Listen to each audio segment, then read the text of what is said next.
IMF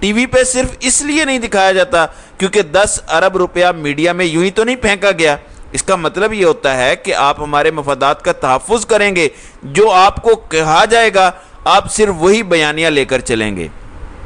دوسری جانب ناظرین کرام، اقتصادی رابطہ کمیٹی نے ایک اور کام کیا، وہ یہ ہے کہ دفاعی خدمات کے مختلف منظور شدہ منصوبوں اور جاری مالی سال کے دوران عالمی اقتصادی الاؤنسز، سبسڈیز اور متفرق اخراجات کے لیے، یہ دفاعی بجٹ کی میں بات کر رہا ہوں، 40 ارب روپے کی تکنیکی سپلیمنٹری گرانٹ کی منظوری دی ہے، اور اس میں پاک فوج کے 33 ارب روپے ہیں، بحریہ کے 7 ارب روپے ہیں، فضائیہ کے 5 کروڑ روپے شامل ہیں، اور یہ یکمشت استعمال نہیں ہوگی بلکہ کیس ٹو کیس خرچہ کیا جائے گا۔ تو 40 ارب روپے کا یہ معاملہ ہو گیا۔ اس کے بعد آتے ہیں صورتحال کی طرف۔ اب چیزیں تو ٹھیک ہو نہیں رہی، اور آپ کاسمیٹک میڈیا یا الیکٹرانک میڈیا کی حد تک آپ سب کو اچھا دکھا رہے ہیں، لیکن دوسری جانب جو اصل معاملہ ہے وہ ہے 90 دن کے اندر اندر الیکشن، کیونکہ جو نگران کیئر ٹیکر سیٹ اپ ہے وہ اپنے اصل کام نہیں کر رہا، بلکہ اصل کام چھوڑ کے باقی سارے وہ کام کر رہا ہے۔ معین قریشی کی طرح وہ ان کی ساری توجہ دیگر چیزوں پر ہے، اور یہ بار بار بات کرتے ہیں ریکوڈک کی، کہ بلوچستان کی معدنیات اور ریکوڈک سب سے بڑا قومی خزانہ، اگر اس کو ہم صحیح یوٹیلائز کر لیں تو واقعتاً پاکستان آزاد ترقی یافتہ ملک بن سکتا ہے۔ لیکن اگر وہاں پر بھی بندر بانٹ شروع ہو گئی اور بند کمروں میں اور کارپٹ کے نیچے چیزیں طے کرنے کی کوشش کی گئی اور اوپن ڈسکشن نہ ہوئی تو ہم کوئی بہتر ڈیل نہیں کر سکیں گے، اور پھر اس میں وہی بات ہے کہ جانے کے بعد پھر بڑے بڑے سکینڈلز آتے ہیں۔ تو ریکوڈک تو اربوں خربوں ڈالرز کا معاملہ ہے، بہرحال یہ بھی ہو رہا ہے۔ اب اصل معاملہ الیکشن کا ہے۔ کل 9 ستمبر کو پاکستان بار کونسل کی اپیل پر ملک گیر ہڑتال عدالتوں کی ہوگی، اور وکلاء جو ہے وہ ملک گیر ہڑتال کریں گے۔ اب اس ہڑتال کو سپورٹ کر رہی ہے وکلاء ایکشن کمیٹی بھی،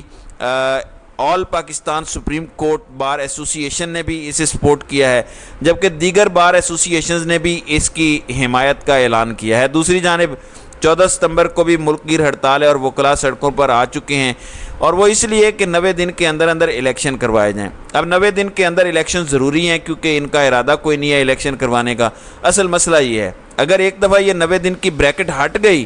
تو پھر بھول جائیں آپ الیکشن کو کہ الیکشن فروری میں ہوں گے، مارچ میں ہوں گے، نہیں، بالکل بھی نہیں ہوں گے۔ پھر الیکشن 2025 میں جا کے سوچیں، اور 2022 کی طرح 2025 کا سال اس سے بھی کہیں زیادہ ہنگامہ خیز، ہیجان خیز اور بھیانک ہوگا، اللہ معاف کرے۔ تو الیکشن اگر ہو گئے 90 دن کے اندر اندر تو ہو گئے، بس صورت دیگر یہ پھر 2025 تک نہیں ہوں گے، اس لیے وکلاء میدان میں آ چکے ہیں، اور وہ ججز کو بھی، عدلیہ کو بھی تگڑا کرنے کی کوشش کر رہے ہیں، اور انہیں کہہ رہے ہیں کہ ہمت پکڑیں، اور خاص طور پر جو 15,500 سیاسی قیدی ہیں ان کی رہائی کے لیے کچھ کریں۔ ان میں خواتین بھی ہیں، بچے بھی ہیں، بوڑھے بھی ہیں، سیاستدان بھی ہیں، صحافی بھی ہیں، ان کی رہائی کے لیے کچھ اقدامات کریں۔ چیف جسٹس عمر عطا بندیال کے لیے یہ مشکل ترین وقت ہے کہ وہ کس طرح سے ریٹائر ہونا چاہتے ہیں۔ آج انہوں نے ایک فیصلہ آڈیوز کے حوالے سے دیا، 3 دیگر مقدمات ہیں، تو ایک ہفتے کے اندر اندر دیکھتے ہیں کہ کیا ہوتا ہے۔ دوسرا، انہوں نے 90 دن کے اندر الیکشن کا جو معاملہ ہے، سپریم کورٹ بار کی پٹیشن آئی تھی اس کو نمبر لگا دیا ہے، اس کو 32 نمبر لگا ہے 2023 کا۔ تو اب دیکھتے ہیں کہ جناب بندیال صاحب اس کیس کو ٹیک اپ کرتے ہیں، اس پر بینچ بناتے ہیں یا نہیں بناتے، اور اس کیس کو اگر ٹیک اپ کرنا ہے تو ابھی ان کے پاس 5 دن اگلے ہفتے کے موجود ہیں، کیس اتنا لمبا نہیں ہے، 2 دن کے اندر اندر ڈیسائیڈ ہو سکتا ہے، 2 دن کے اندر اندر آرڈر بھی ہو سکتا ہے۔ اس لیے کل وکلاء کنونشن میں سب سے زیادہ تنقید چیف جسٹس عمر عطا بندیال پر ہوئی، اور انہیں کرٹیسائز کیا گیا کہ آپ ہمت پکڑیں، فیصلے کریں، اور یہ کسی سیاسی جماعت کا مسئلہ نہیں ہے، عمران خان اور تحریک انصاف کا مسئلہ نہیں ہے، یہ آئین کا مسئلہ ہے، بنیادی انسانی حقوق کا مسئلہ ہے، ڈیموکریسی کا مسئلہ ہے۔ اس لیے آپ کو یہ کوشش کرنی چاہیے۔ تو دیکھنا یہ ہے کہ اب ہوتا کیا ہے، اب دیکھنا یہ ہے کہ چیف جسٹس عمر عطا بندیال کس حال میں ریٹائر ہونا چاہتے ہیں۔ ناظرین اکرام، کل کور کمانڈر کانفرنس ہوئی۔ کور کمانڈر کانفرنس میں ایک بار پھر یہ بات کہی گئی کہ جو لوگ خلیج پیدا کر رہے ہیں افواج پاکستان اور عوام کے درمیان، ان کے ساتھ سختی سے نپٹا جائے گا، اور ان کو سخت مایوسی ہوگی، وہ ناکام ہوں گے۔ بالکل بات درست ہے، ایسا ہونا چاہیے، خلیج نہیں ہونی چاہیے، لیکن خلیج ہے کیا، کس وجہ سے ہے؟ وہ جب تک وجوہات نہیں ختم کریں گے آپ، وہ خلیج ختم نہیں ہوگی، وہ بڑھتی چلے جائے گی۔ اگر خوشامدی ٹولہ جو ہر وقت سب اچھا ہے کا راگ الاپے گا اور کہے گا کہ دبا کے رکھیں، ڈنڈا استعمال کریں، تو اس سے مسائل حل نہیں ہوں گے، کیونکہ یہ 25 کروڑ لوگوں کا ملک ہے اور یہاں پڑھے لکھے لوگ موجود ہیں اور اویئرنیس بہت زیادہ ہے، اس لیے ایک چیز سے وہ واقف ہیں، تنقید برائے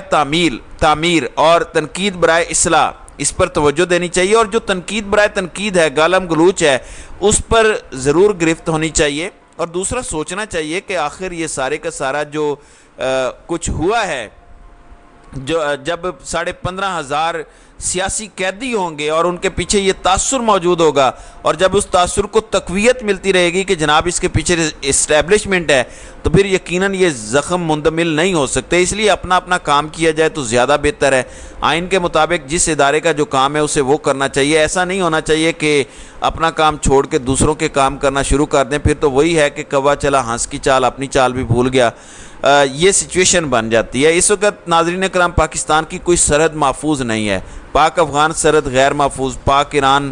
اور مشرقی بارڈر پاک بھارت، اور اس کے ساتھ ساتھ اب جو انریسٹ ہے اس کی وجہ سے دشمن کی نظر گلگت بلتستان پر بھی ہے، کشمیر پر بھی ہے، خیبر پختونخوا پر بھی ہے، ہر جگہ پہ ہے، لہٰذا ایسی چیزوں سے بچنا چاہیے۔ ہم صرف ریکویسٹ کر سکتے ہیں کہ جو آپ کا کام ہے آپ وہ کریں، ہمارے پاس کوئی طاقت نہیں ہے، ہمیں اللہ تعالیٰ نے یہی ذمہ داری دی ہے کہ ہم لوگوں کو سمجھاتے رہیں، تو وہ ہم سمجھاتے رہیں گے۔ تو ناظرین اکرام، آپ کی اس ویڈیو کے حوالے سے کیا رائے ہے؟ آپ اپنی رائے کا اظہار کامنٹ سیکشن میں ضرور کیجیے گا۔